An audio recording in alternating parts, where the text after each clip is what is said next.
Myanmar seeking return of foreign tourists by early 2022.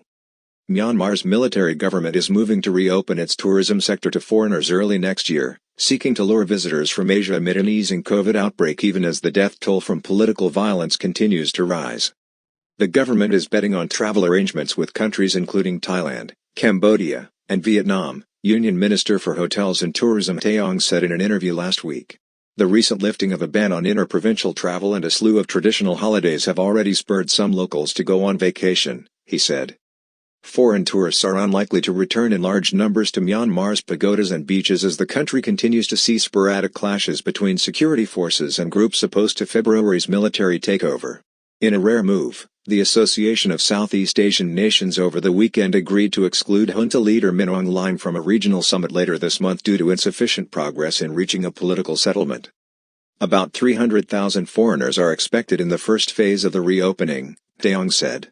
Later on, Myanmar would look to allow visitors from Japan, China, and South Korea, he added.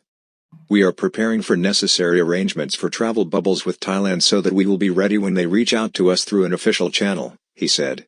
We also aim at reopening to Cambodia, Laos, Vietnam in the first quarter of 2022. The goal is to open so Thais can safely visit popular tourist destinations in and around Khao Bound, Miak, Dawei, Tashilik, and Kyaington, Taong said. Thailand last week unveiled plans to drop quarantines for fully vaccinated visitors from some countries starting November 1 in a bid to kickstart its own tourism industry.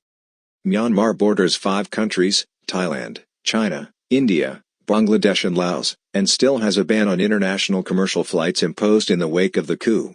Nearly 1,200 people have been killed and more than 7,000 have been detained since then, according to the Assistance Association for Political Prisoners, a human rights organization. Sent via Twitter web app. View original tweet. Although half of the country's hotels and guest houses have suspended operations, some 90,000 rooms are still available, Taong said.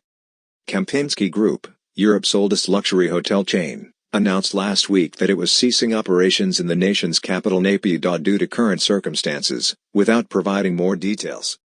Myanmar's economy probably contracted 18.4% in the fiscal year ended September 30, according to the latest report by the Asian Development Bank, which didn't provide a forecast for fiscal 2022 due to uncertain situation. Tourism contributed about 6% of Myanmar's gross domestic product in 2019 before the pandemic, according to the World Travel and Tourism Council. The potential is there, but it will take years to return to the level we reached before the pandemic, Taong said.